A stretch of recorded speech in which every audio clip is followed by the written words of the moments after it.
The train, for its type, is the most powerful vehicle on land. And the engines of Sodor are the power behind the docks, industries and branch lines that make up the world-renowned North-Western Railway. These are the stories of Sodor.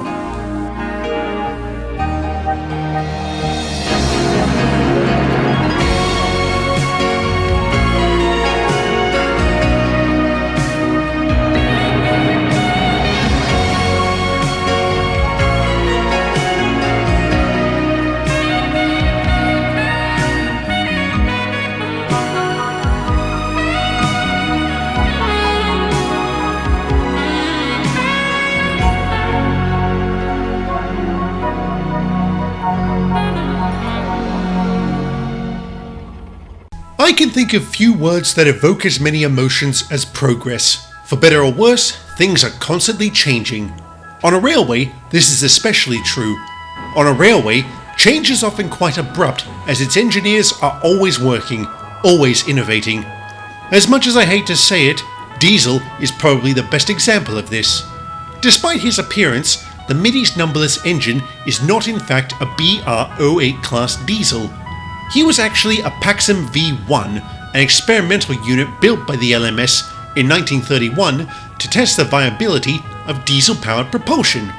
He really was ahead of his time, which was ultimately the problem. Diesel engines in those days were very primitive constructs, and there weren't many people who knew how to maintain them properly. And while he was leagues ahead of a steam engine in terms of efficiency, he fell dramatically behind in pulling power. These shortcomings were the reason why he was the only one of his class ever built, which was always a source of great pride for him, just like Gordon.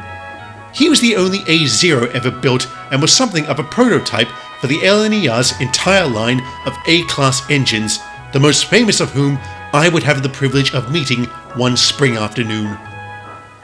Hello Gordon, how are you? I'm always well whenever I return on time with the Express, Edward. Of course you are. Though I must admit, my spirits were dampened when I parted from Barrow due to some fearful news I'd heard over the wireless. What's wrong? Did the Nazis finally invade Poland? I knew it! No, Edward. We just lost to Australia in the 4th Test match. Pardon? Cricket, Edward. I'm talking cricket. I see. You sound thoroughly disinterested. That's because I am. Sorry, but I don't care much for the sport. What? What sort of an Englishman are you? Considering I'm a trained Gordon, that's a very interesting question. But you do take pride in being British, right? Of course. Then how can you not be outraged that we were thrashed by one of our own colonies? Because it's inevitable, we'll get them back. Very true. I suddenly feel that much better. Thank you. My pleasure, old boy. Wait, whose whistle was that? No, it couldn't be. Couldn't be who? Scott! I doubt very much there has ever been a more famous engine than the A3 that was approaching Knapford, and there are certainly none who have ever travelled the tracks of 3 different continents. The poster boy for the LNER, the pinnacle of express locomotives, these were the qualities that best exemplified the Flying Scotsman, better known as Scott. Hello Gordon, my dear brother, it's so good to see you. Scott! I don't believe it! What brings you here? Duty, dear brother. My coaches are crammed with holiday makers looking to escape the grime of London. I'm surprised Mr. Starr didn't mention anything. He wanted it to be a surprise. Ha ha! It was easy for me to stay silent as I so wanted to see the expression on your face. You have that same look whenever Thomas wakes you up, Gordon. Be quiet! Come now, Gordon. That's hardly befitting an engine of Sir Nigel Gresley, wouldn't you say? I suppose. Neither is a lack of introductions. Who is your friend, dear brother? Scott, this is Edward. Oh, so you're Edward. You've heard of me? I heard about the time you needed assistance from the Midi's goods engine. I see. Why so sullen? The reporter who wrote that article, you know what he referred to me as, right? Ah, yes. Old Iron. Very unprofessional. But you shouldn't let that bother you. Not since you were willing to accept help, even from an adversary. To bring your passengers to their destination in such a state, that is the mark of a true nor'easter. Oh, well, thank you, sir. Please, Edward, Call me Scott. All my friends do. Alright, thank you, Scott. Anyway, I do hope you'll be staying on Sodor a while, Scott. We have much to catch up on. Indeed, dear brother, especially concerning the cricket. Did you hear what happened with the Australians? Edward and I were just talking about that. He's just as outraged as I am. Aren't you, Edward? Yes, Gordon, thoroughly outraged. Now who was that? Oh no. He's here too? Who?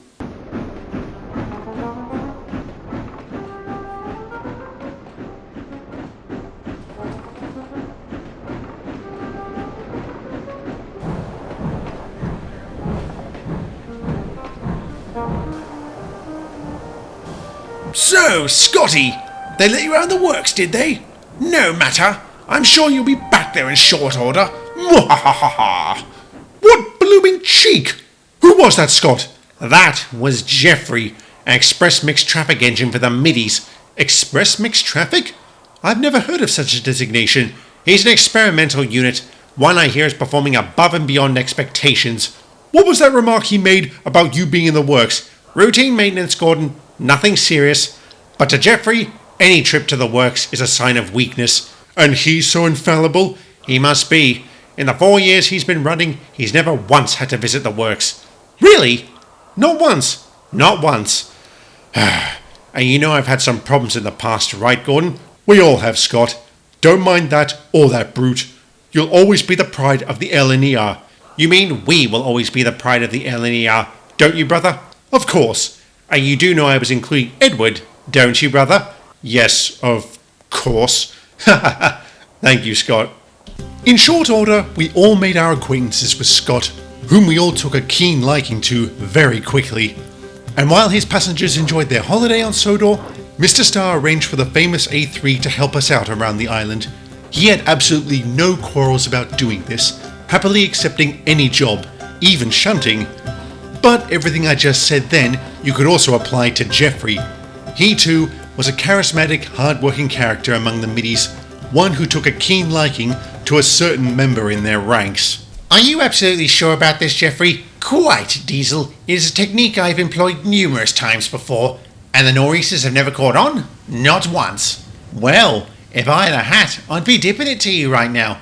Of course, such an undertaking is only feasible so long as you have a reliable partner.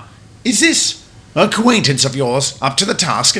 Oh, you better believe it. I've used her before and she didn't rat me out. Then, where is she? Colin's meant to be bringing her in. I just hope the idiot remembered to pick her up. Well, nice of you to finally show. What do you mean? I'm on time. What's eating you? Nothing. Did you bring her? Yes, but what do you need Colleen for? Actually, you know what? Never mind. Don't answer. I don't want to know. Huh? That might be the smartest thing I've ever heard him say. Oh, hello, Diesel. Ah, sweet Colleen. You're looking absolutely radiant. What's the job, Diesel? Oh, can't an engine complement a beautiful truck? And the job, Diesel! See that train over there? Henry's meant to be taking it out soon. We want to couple you up to it, and then for you to experience brake problems further down the line. That's it? That's it. You think you can do it? Of course. Oh, Colleen, you're an absolute treasure. Oh, spare me, Diesel.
Well, So far so good. The rest is up to her. Then we've got nothing to worry about. The train Colleen was attached to was a rather important one that Henry needed to take to the mainland. My only guess is the reason why she didn't act sooner, say on Gordon's Hill, was out of respect for what happened to Dominic. Nice to know she had some scruples, I suppose. Ow! What's going on back there? I'm reading a hot box, Henry. You need to stop. A hot box? Oh, bother. That's the last thing we need. Don't go getting yourself in a tizzy, Henry. We'll go back and have a look. No, it's not a hot box, but it does look like your brakes have slipped on. They have? I didn't realise. Let me just try. Yep, they ain't budging. We'll need to call in Mickey. Oh, bother. As you can see, Diesel was unfortunately right to trust this admittedly troublesome truck, for this was not the first time he had used her in one of his schemes. She had been the one whom Diesel had thrown into the back of Percy that one time. She had also remained fiercely tight-lipped about the incident, despite intense questioning. That almost worked against her when Mickey was called out to inspect her. Hang about. Do I know you from somewhere? Oh, maybe a passing glance? You know us trucks. We get about. Right. I have to give Jeffrey and Diesel credit, for they had picked their time well. No matter whereabouts Colleen acted, the main line would have been blocked. And since most of the trains on the tracks at that time were nor'easters, we suffered extensive delays because of her subterfuge. Mickey would learn of this not long afterwards and kept a close eye on Colleen, and when she was involved in a near-identical incident with Thomas several days later, resulting in identical delays for the nor'easters, the chief reported his suspicions to Joey, who would enact a sting to get to the bottom of this. Alright, Whiff, let's run through this one last time. Adam will bring the suspect in, and then you shunt her next to your boy at the rear of the yard, and if she asks why, yardmaster's orders. Then what? I scarp her off and let them talk. Perfect. You'll do fine. I really hope this works. The nor'easters are getting clobbered by all these delays. Hope is what engines like myself fight for, Whiff. Alright, we're on. I'll get into position. Good luck. Thanks. Hello, Whiff. How are you today? Oh, I'm fine, Adam. Is something wrong? You sound nervous. There's a rumour going around they might be closing the scrapyard here, so I could be out of a job soon. I don't see how. You're the station pilot. They can't get rid of you. Oh, right. Of course. Silly me. I hadn't realised. Thanks, Adam. No worries. So where do you want this lot? Just leave them there, would you? I'll shut them in a minute. Right. That Whiff, he's an odd duck sometimes. Oi, Gov! Why am I being shunted here? Yardmaster's orders. You'll have to take it up with him.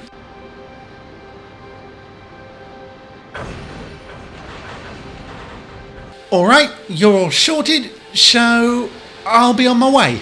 Bye. Huh, he is an odd duck. Alright there, Colleen. Murray, what are you doing here? I heard you got shunted. I got out for good behaviour. Good behaviour? You? That's right, I'm a model citizen now. Huh, I guess the world could be flat then. You know, before I got out, I heard stories about a so-called troublemaker on Sodor. Did you now? Yep. And as soon as I heard it was the nor'easters getting grief, I immediately thought of you. And why would you think that? Because only you would be brave enough to give those snobs what they deserve. Maybe I would. Who put you up to it anyway? Was it the same mucker who tossed you at Percy that one time? Yes, it was. All right, I've heard enough. Joey? What? You're sprung, Colleen. Thank you for your help, Murray. No worries, Inspector. Murray, you little... don't go blaming him, Colleen. You made your own choices, and you and I are going to have a long talk about it in short order. Now subjected to police questioning, Colleen buckled and broke. She gave up Diesel, who subsequently confessed to his past actions involving the van. He then told the inspector how Jeffrey was the one behind this scheme.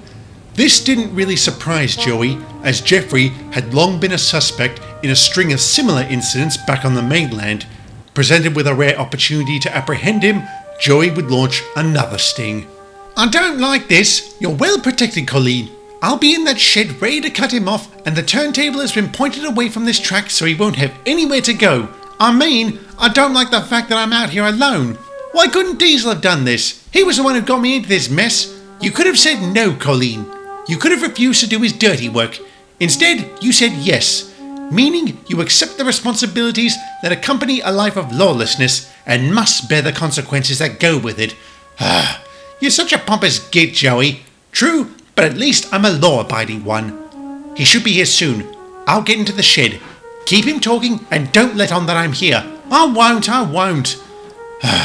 I'll never do Diesel a favour again.